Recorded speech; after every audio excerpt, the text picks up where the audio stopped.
We are the LifeSci NYC Internship program. So if you're here looking for an internship or a full-time job in the life sciences, you are in the right place. My name is Evan. I am the program coordinator at LifeSci NYC. We have Sally Fang with us as well, the program manager here. And then finally, we have Sharon Kaplan, our senior program director.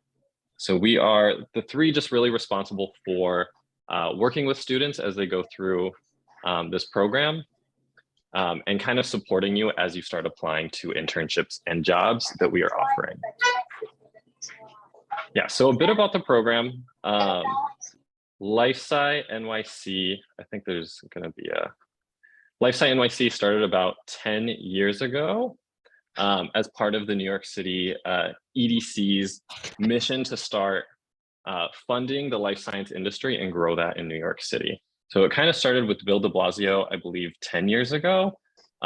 He really wanted to push this initiative to keep life sciences in New York City because we are kind of competing with San Francisco, Silicon Valley, Boston to really be part of this growing, like rapidly growing industry. So there is a lot of money going into these companies, and a lot of companies are just starting out and have need for interns and for people to kind of help them get off the ground. So that's kind of where we come in. We offer paid 10-week summer internships for college and graduate students in either the science track or the business management track. And we'll definitely talk about what the difference is between those. And we are also always recruiting like constantly throughout the year. We have fall, winter, and spring internships, some of which are on a rolling basis. And these can either be full-time or part-time jobs. It really depends on the company. And you can see for yourself once you get into our application, what that looks like. And then finally, just like an overview, we are in our 6th year. We have been really successful the last 5 years. We have helped hundreds of students find internships and jobs. And once they're in internships, almost 50% of our students or of the people in our program end up getting an offer from the company to have a full-time position. So it's really like picking up, and we are having a lot of success with this program. And a lot of that has to do with the fact that life sciences are growing in this city and that it's a very, very broad, I guess, field. We are still kind of asking ourselves, what does life science mean? And because it can be so vague and so just difficult to define, we kind of break it down into 5 areas. But before we kind of go into what all 5 areas we like to like consider in life sciences, this is another section where I'd love for you guys to like type in the chat what you think life sciences mean, or what you kind of think of when you hear the term life sciences. Because a lot of people have different ideas or like perceptions of what life sciences mean. So if you think it's biology, type that into the chat. If you think it's like healthcare or something like that, we would love to see what y'all think when this comes to mind. So the study of the human body, that's definitely what I thought. I think that's basically biology. Healthcare and physiology, 100%.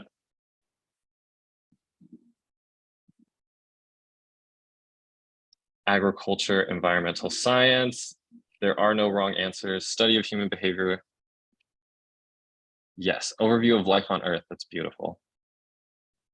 Yeah, so I mean, literally all of that fits under what we consider the realm of life sciences, but we do break it down into 5 sections.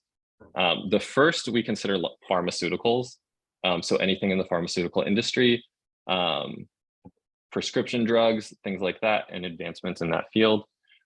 We also consider medical technology or medical devices, kind of things that you can find in hospitals or that are directly used for healthcare. In general, anything relating to human health. I saw a lot of that in the chat as well. So hospitals, clinics, basically anything having to do with the healthcare field. There's also digital health, which is really up and coming, and I find this really cool and useful. It's basically connecting you to your doctor virtually or getting some kind of access to healthcare virtually or digitally. So that is definitely an up and coming field. And then the last part, which we're going to talk a lot about, these last two images represent like the support aspect of our program. So not everything has to deal directly with life sciences in our internship program. And I saw a lot of people who are in like finance or business analytics or marketing. This is kind of where you would come into play in our program. But again, we'll talk about that more in a bit. So that's kind of it for how we define that term. But it's still open to interpretation, and we're definitely still expanding on what that could mean. So here you can see like a list of some of the companies we work with. We really couldn't add all of them on here because this would just be like a huge page. But you can see some of these are larger organizations or companies that you've probably heard of before. Like you can see Columbia University on there. You might have heard of the Alzheimer's Drug Foundation, NYU Langone, definitely see that all over the place. But you probably haven't seen a majority of these companies or like heard of them before. And that's because a lot of the companies that we work with, a majority of them are startups or very small companies that have just within the last few years kind of come into existence. And that is, again, because there's so much money coming into this industry that there is a lot of room for growth. So a lot of these organizations are rapidly expanding and they need interns and they need qualified people to help them expand. And these companies also kind of fall into a bunch of different realms. And you can see that this is how we like tend to, we break everything up when we're talking about life sciences because it's so hard to define. But you can see here, we have a lot of pharma, biotech, and diagnostics. That's most of the companies that we work with, or a good portion of them. Otherwise, a lot of them are also in digital health and health tech. We have a few like directly related to finance. And you can see on the bottom, we also have hospitals, research foundations, and then consulting firms and incubators. If you haven't heard of an incubator or you don't know what it is, it's basically an organization that's designed to help starting companies kind of get off the ground and to build their business. So all of these companies have something to do with the life sciences. But again, the roles don't necessarily have to be entirely life science based. So you don't have to be a scientist to get involved in our internship program. You can definitely be on more of the supporting side. And we love having a range of abilities and backgrounds when it comes to our interns. So that is it for my portion. I'm going to pass it on to Sharon or Sally, and they're going to go into a little bit more about the timeline for applying and what the application actually looks like, getting into more of the nitty-gritty of it. Thank you, Evan. So I'm going to continue and talk about our program timing. We have two types of application. We have a full application for the summer and an abbreviated application for academic year internships and jobs. In terms of our application and placement process, we accept students on a rolling basis. So of course, knowing that, we recommend students to apply as soon as possible, because as positions get filled, that opportunity will no longer be available. But don't worry, because we will be adding new positions almost on a weekly basis. For our full application for the summer, we have two deadlines. One is our early bird deadline, which is December 31st. And then we have a final deadline for our summer application, which is March 31st. We do accept applications for the academic year-round. In terms of the start and end dates for the academic year internships, which will be generally for the fall and spring term, the start and end dates vary. Most of them will most likely be part-time positions, since most of you will still be in school. Sometimes we also have full-time opportunities available for those who have graduated or recently graduated. As for our summer internships, they are generally 10 weeks full-time. It will start roughly after Memorial Day, so that'll be roughly around May 30th to August 4th. And then for all of our students that are placed into a job or an internship for the academic year, we offer a 2-day bootcamp experience, and we'll talk more about it later on. For our student eligibility, all of our positions are paid. Therefore, you must be legally able to work in the US. So you need to be either a US citizen, a US permanent resident, a DACA participant, or have a work visa allowing work without sponsorship. So typically for international students, you may have an F1 visa. And in the life sciences, there are 2 programs that you could apply for, which is the OPT and CPT.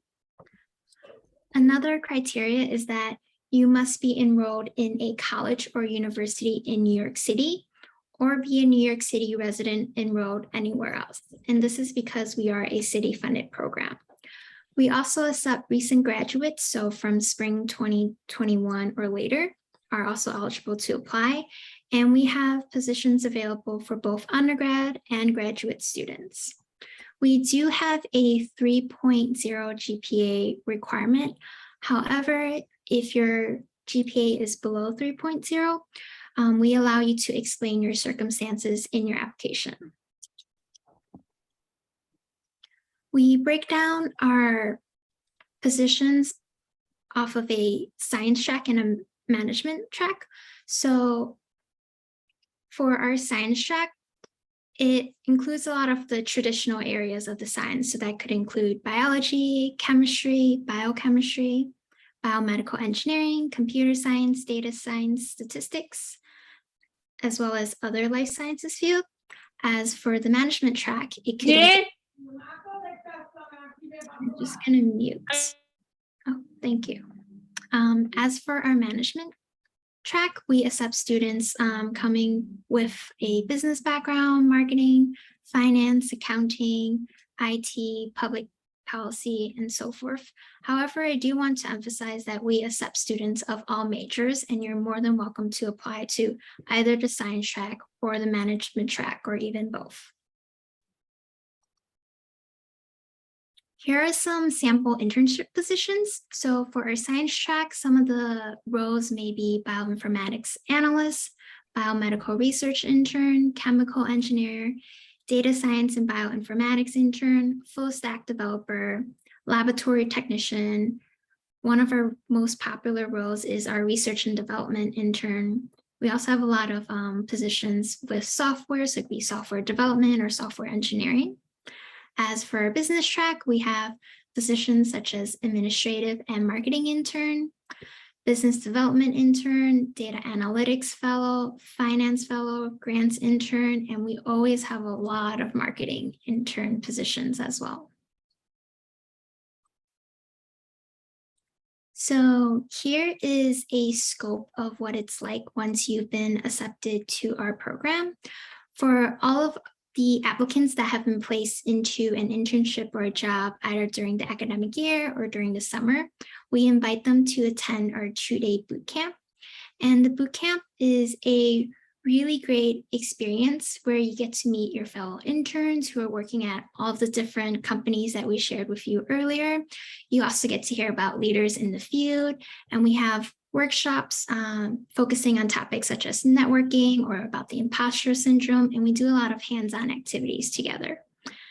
In addition, we also offer enrichment activities throughout the summer, and generally these take place in the evening, so it does not interfere with your day job schedule.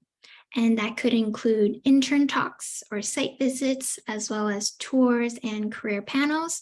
We also have a lot of social and networking opportunities. As for our placement process overview, the first step is to apply for our program. Once you complete our application, you have access to a list of all of the current openings that are available. From there, you can submit a tailored cover letter per the job description for positions that interest you. And then someone on our team, we will do the initial screening And if we find that you are a strong candidate, then we'll send your application on to the company. The company then will be doing the interview process, and they will be the ones making the final hiring decisions. With that in mind, we want to emphasize that applicants are not guaranteed placement because it is the companies who decide whether they want to hire or not. And some notes for our non-summer applicants, so those would be for the abbreviated application. You will only need to complete for those who are interested in our academic year, you will only need to complete an abbreviated application. If you are interested in our summer position, you will need to complete the full application for the summer. And we also have a list of job postings that we have shared in the chat, and then we can also share that again.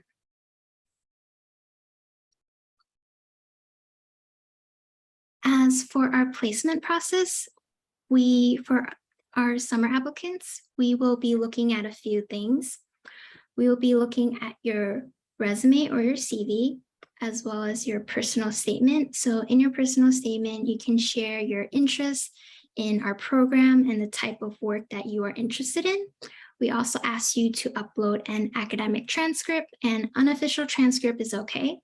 You will also need 1 to 2 recommendations, and we also offer the option of uploading a video. And in this video, it could really help make your application stand out because now we're putting a face to the resume. And through the video, you can share your passion and why you're interested in applying to our program. In terms of the evaluation, we're looking at your interests in the career in the life sciences.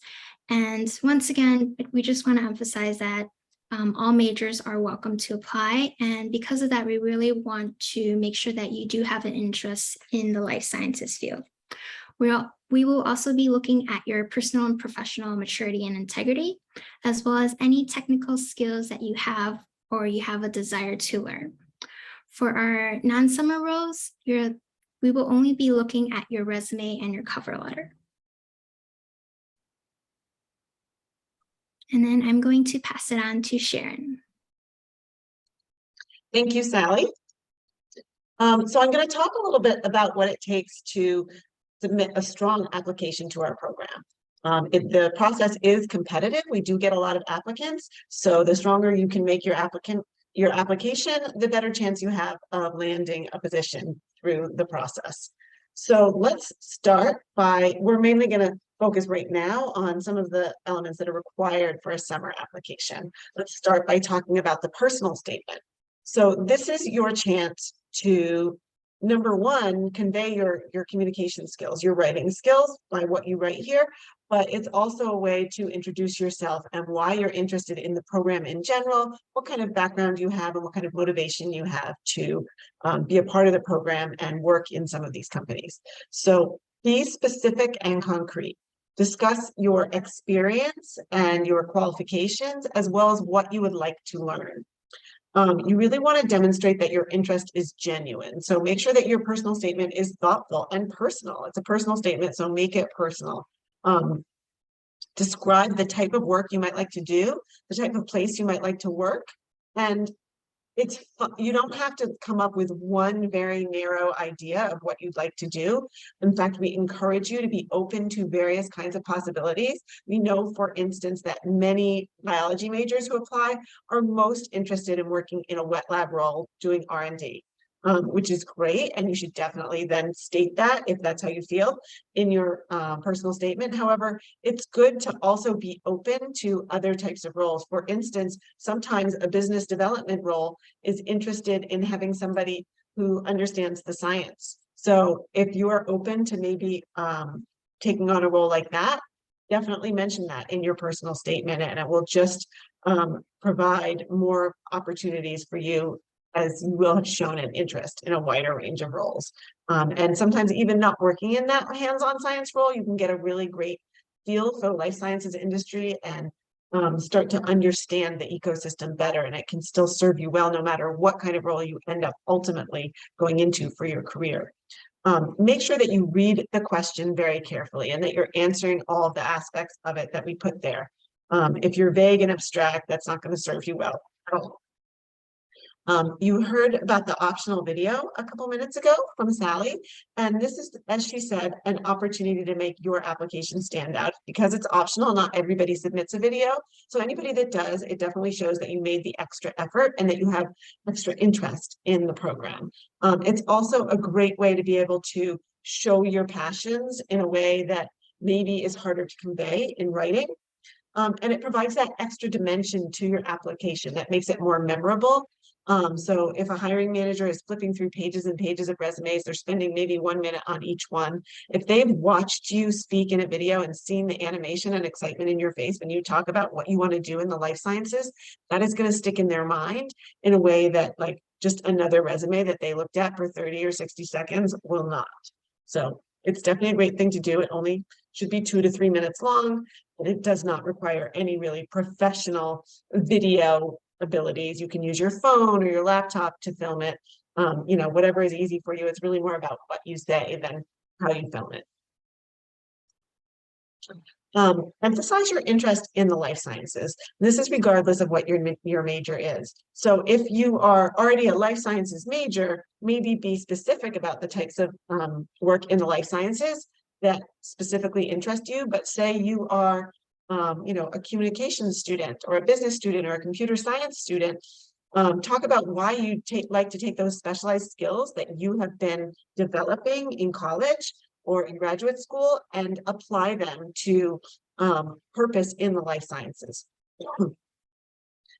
Discuss your past experiences and why you want to work in this industry. And finally, this is really important in any job application effort that you put forward, whether it's for our program or anywhere else. You want to make sure that you proofread everything really, really carefully and eliminate any mistakes in spelling, grammar, or formatting. We find that many people, when they're applying for jobs, indicate that they are detail-oriented and organized. Well, that is not super compelling to me when I'm reading a job application, because the person might just be saying that. But if I read their application and everything in their resume lines up perfectly and there are no spelling mistakes and the grammar is all correct, then I know that they're detail oriented, because it just comes across in what they have put together and submitted. It's a good idea to compose it in another application, because our application itself does not include spell check.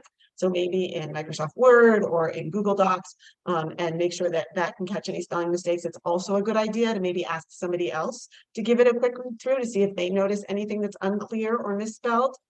And sometimes it's a good idea, if you don't have somebody else, or even if you do, to also read it out loud, and you might find some mistakes that you just aren't noticing as you're scanning it quickly, reading it in your head. For your resume, also, you want to make sure that it's perfect and up to date. Recommendations do matter. So you can give 1 or 2 recommendations when you are applying for our summer program. You have to give at least 1. You're not actually submitting a letter of recommendation. You're submitting contact information for 1 to 2 people. Make sure that you ask their permission in advance before you put their name down, because as soon as you enter their email address into our platform, it is going to trigger an email to that person saying that you gave us their name and we would like them to fill out a short form on your behalf. We always recommend that whenever you are job hunting and you ask somebody to serve as a reference, you provide them with information to speak about you and what you would like to do knowledgeably. So give them a copy of your resume. If they're a professor, maybe remind them of what classes you took or a project that you did in their class. And provide them with a little bit of information about this program so they understand what they're recommending you for. And by the way, your recommender does not have to be a professor. It could also be a supervisor from a job or an extracurricular activity. It could be a coach. It could be even a spiritual advisor. Anybody who can speak to your work ethic and your character is great. If they can speak to, you know, your knowledge in this specific area, that's even better, but it is not required. Okay, let's talk about resumes, because I'm sure most of you do already have a resume. First of all, you want to make sure to remember that a resume is a live document. It's not something that you should only be updating once a year. Whenever you have a new thing to put on it, update your resume and you have a new version. Even after you've already submitted your application to our program, you're always welcome to email us an updated resume and we'll update it into your application so it'll be completely up to date. What we have here, and again, we have links in the chat to access most of our programs, but we will also be sharing, based on the email that you logged into this program today, we are going to be sharing a copy of this presentation, and you'll be able to then access this link that we provided here, which is an article that we find to be really helpful in advising people in how to make their resumes very efficient and productive. It specifically tells you how to make those bullet points on your specific projects or jobs on your resume speak really effectively about your hands-on abilities in whatever your specialty is. So you want those bullet points to convey what you did in a job or a project, how you did it, what methodologies you used. Maybe that might be lab processes that you used or software, depending on what the project was and what it was worth. If you were doing an extracurricular program and you were marketing it, how many people did you bring in? Or if you were doing a scientific experiment, what results did you obtain? That kind of thing. On your resume, you want to be sure to showcase your technical skills. Often a hiring manager is just doing a quick read through of a resume, and the first thing they might be looking for to decide if they want to spend a little more time on your resume is whether you have certain skills that are required for that particular job. So anything that is a relevant skill in your area of expertise, make sure that you put it on there in a skills listing that is very clear and easy to see. So that may include analytical skills, lab procedures, equipment that you are proficient on, maybe that you can do PCR, gel electrophoresis, or work with mouse models, for instance. You might include software with which you are proficient, maybe Tableau, AutoCAD, PowerPoint, depending on what your specialty is. Programming languages that you understand, and certainly spoken and written languages as well. And it's fine to, if you are maybe a beginner in a language, to indicate that so you don't end up in an uncomfortable situation. If you're a beginner in a language and then if you don't indicate that on your resume and somebody starts speaking to you in that language and all of a sudden you can't understand it. So just be honest about how proficient you are. Definitely highlight any research experience that you have in your relevant field. If you don't have prior internship or job or research experience, then include a couple of major class projects that you have worked on and do those bullet points like I discussed just a minute ago, what you did, how you did it, and what you achieved. We also, if you don't have prior experience, one way to get your first experience, we always recommend that people go to their professors and ask if they could use any assistance in their research or if they know of other department faculty who might need help. Even if it's a job like washing glassware in the lab, that is a great place to start and is often a place that spins into some more involved work as you have been there a while. Definitely include any leadership roles you've held in clubs or organizations, extracurricular activities, awards and honors. Note that a GPA is not a required piece of the resume. It's only something you want to include if it's truly impressive. So if your GPA is maybe not the highlight of your achievements, then just leave it off and nobody's going to miss it. And again, be sure to proofread really carefully. Spelling, grammar, formatting of margins and fonts, that they're consistent, and extra importantly, make sure that all entries are up to date. Also, put an extra proofreading in to all of your contact information. We have seen resumes where there's a typo in the email address, and when that happens, even if you have exactly the experience that a hiring manager is looking for, they will reach out to you and it will bounce back.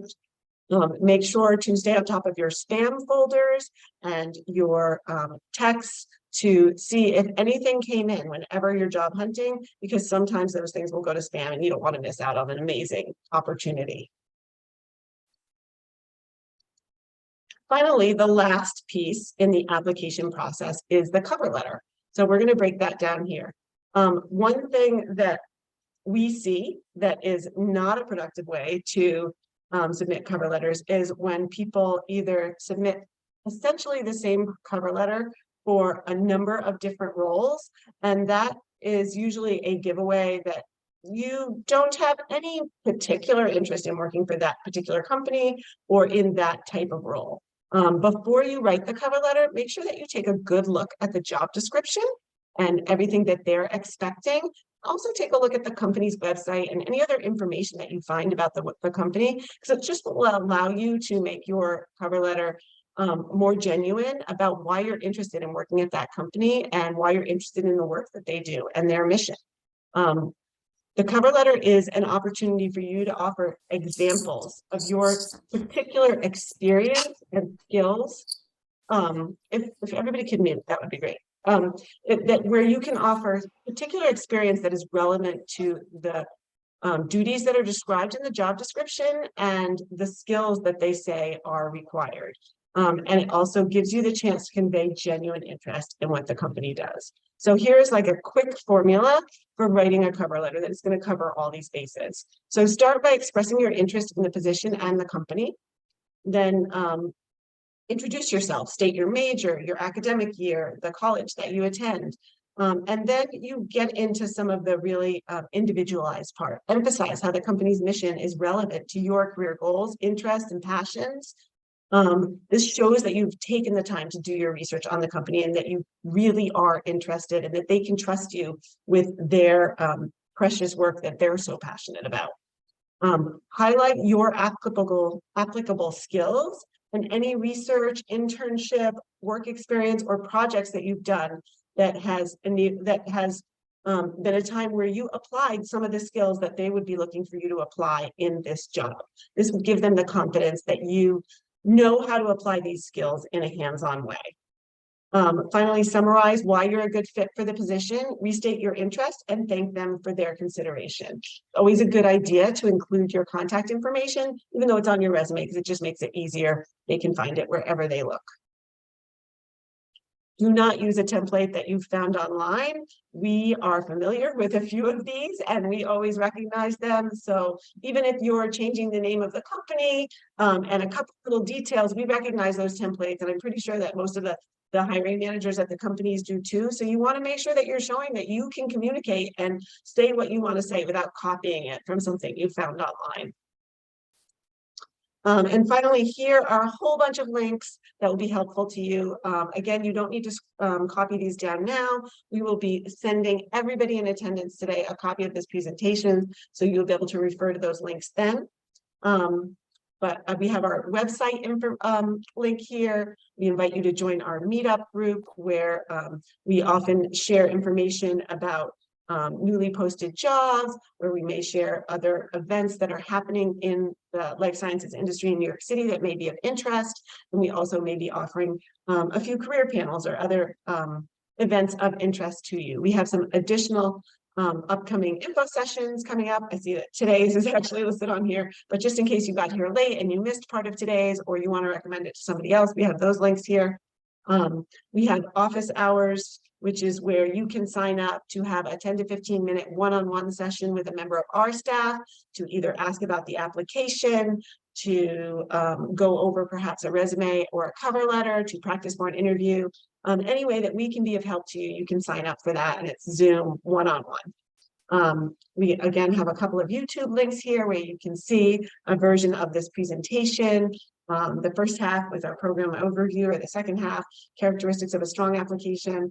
And finally, that's our email address. It sounds general, but there are 3 of us on this team, myself, Sally, and Evan. And if you email a question or anything to that email address, one of the 3 of us is going to respond to you personally. So please feel free to reach out with any questions you have.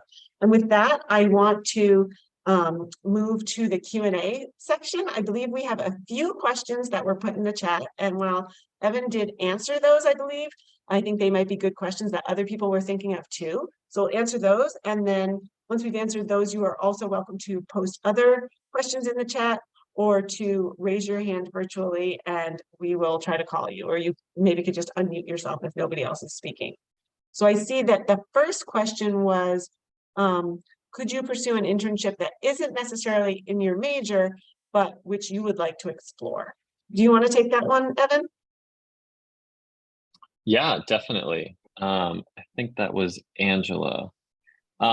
You can definitely pursue any of the internships that we have to offer. And it doesn't necessarily have to be the major that you currently are. As long as you have some kind of skill or some kind of background that is related to the job you're applying to, and we can see that on either your resume or your cover letter, then you can definitely apply. Um, Companies are definitely more likely to look at candidates or to be interested in candidates that have all of the requirements that they're asking for, but we have a lot of entry-level positions open that have very general job descriptions or general requirements, like can you communicate well? Do you have good organization skills? Things like that. So if you can show in some capacity that you have been an organized person that can communicate well, then definitely feel free to apply. And in general, if like you feel like you have the skills that meet our internship requirements, we would love for you to apply and send a cover letter in. I think the next question was, I am applying for summer internships now and I'm in my first semester, so I don't have a GPA yet. Sally, you want to take that one? Yeah, so if you're in your first semester, you can indicate that your GPA is 0.0. Also, if you are completing our full application for the summer, we do require you to submit an academic transcript. In that case, you can submit a PDF that says that you are your first semester, and once you have your academic transcript, you can email it to us and we'll help you upload it onto your application. And you're also welcome to submit a form that shows the classes you're taking, even if you don't have any grades yet, because that can be helpful to somebody who's looking to see your qualifications as well. I think something, oh, sorry, Sharon. No, Something that might not have been mentioned is that there is a 3.0 GPA requirement. But if you don't meet that requirement, let's say you have like a 2.7, if you can give a valid reasoning for why your GPA might not have been 3.0, like some life event or something that maybe prevented you from attaining a 3.0, you can definitely input that and still feel free to submit an application. So like the 3.0 is like negotiable depending on the situation. Crystal asked, can we apply to summer internships and academic term internships at the same time? And I would say that absolutely. If you submit the abbreviated application, then you can only apply for academic year internships and full and part-time jobs. However, if you complete the full summer application, you get access to all of our positions, both summer and non-summer.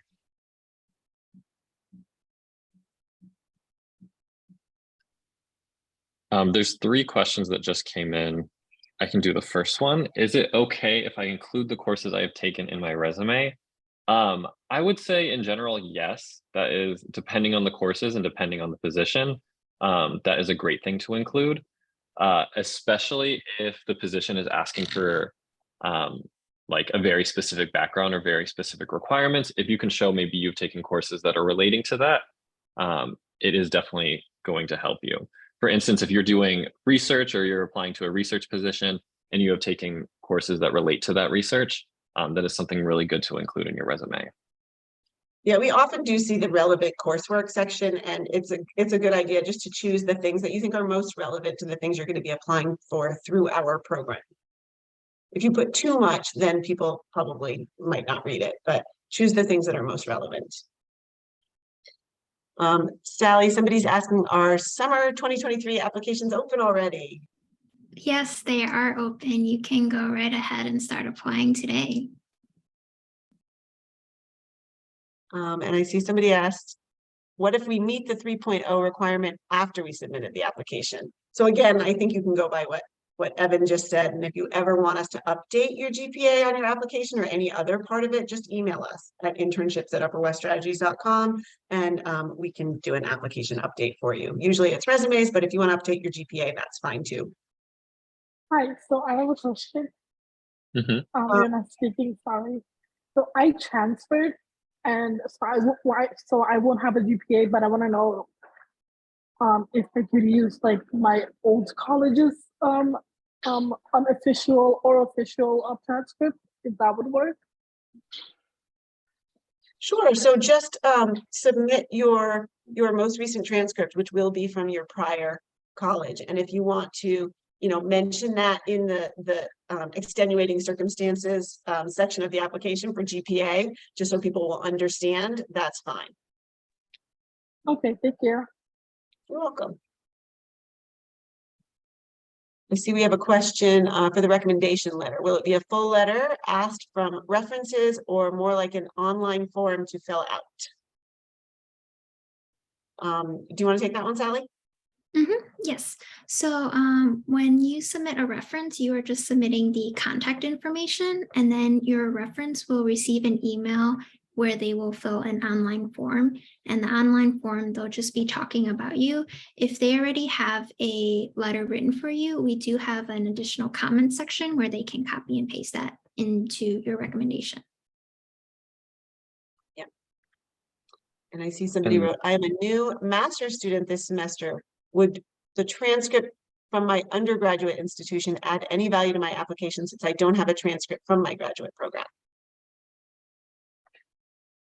Yeah, so since we ask you to submit a transcript if you are doing a summer application, is a required portion of the application. So if you don't have a graduate or if you don't have a graduate program transcript, you can definitely do your undergraduate one, and that would add value because that would be something that employers could look at. Yeah. Feel free to write any additional questions in the chat or unmute yourself. Yes, I had a direct message asking, are the rest of the info sessions about the same content? Yes, so the upcoming info sessions, it will be the same as the one today. So if you join later or if you want to share this with a fellow colleague, you're more than welcome to share this with them, and then we'll present the same information. And if you're a part of a club or some organization, maybe on campus, we would love if you could share this with them as well. We're trying to get as much outreach as possible so people can hear about our program. Yep.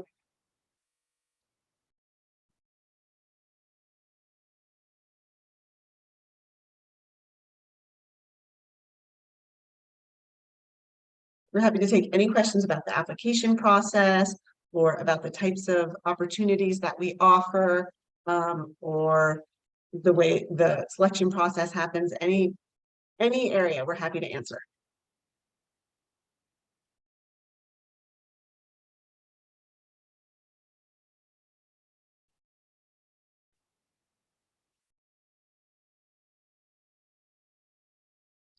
It sounds like we have answered all your questions for today. We just got one. Are there opportunities for chem majors? We definitely do have opportunities for chemistry majors. Some of these companies are pharmaceutical companies, which may need somebody to do chemistry. Some of the R&D lab roles are also definitely relevant for chemistry skills. We often get a demand for people who understand material science. So there certainly are opportunities for chemistry majors. I see somebody else is asking about forensic science. I would say we don't have things that are specifically forensic science related. However, in your forensic science major, I believe that you may have developed a lot of skills that are relevant for positions that we are filling. Perhaps your lab skills, the attention to detail that you have developed, the understanding that you have developed in terms of investigating things. So I think there would be relevant things. They're just not forensic science positions per se.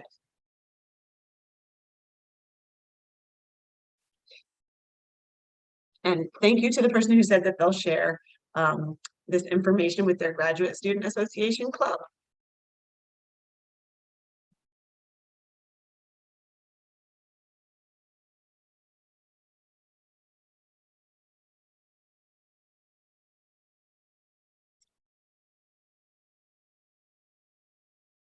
That's correct, that we do not have anything in a crime lab, and it is more research lab based, most of the positions that we have. Oh, and I see somebody's asking about boot camp. Do you want to talk about that, Sally? Yeah. So for boot camp, the past few years, it has been a 3-day event, and this year will be a 2-day event. But during the boot camp, it's a really great experience for all of the applicants that have been placed into it, either an internship or a job during this academic year. This will be your opportunity to meet everyone, so you get to meet your whole cohort, as well as we'll have a lot of presentation and talks. This past boot camp, we had guests come in to talk about how to give a great presentation. We had founders and investors from different companies talk about what it's like to start a company in New York City. We've invited our alumni to talk about their experience and then where they are now. And a lot of different kind of like career panel talks, like about the biopharmacy industry, as well as tips on like how to communicate and be a leader in this industry, as well as how to rock your LinkedIn profile and networking.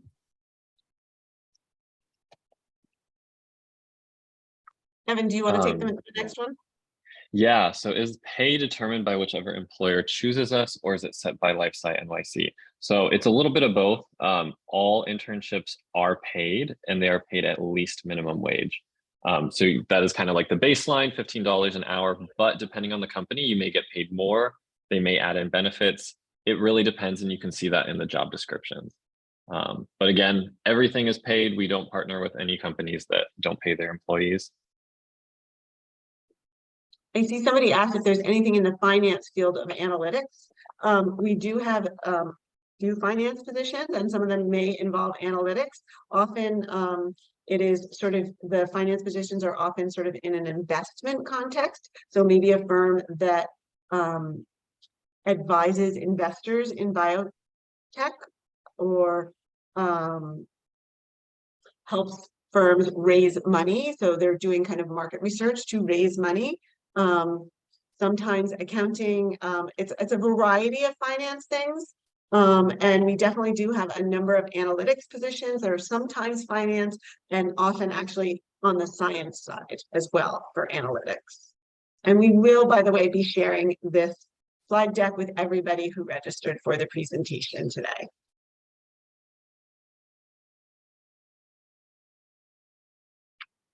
The next question, the chances of getting accepted for internships if you don't have one or more requirements.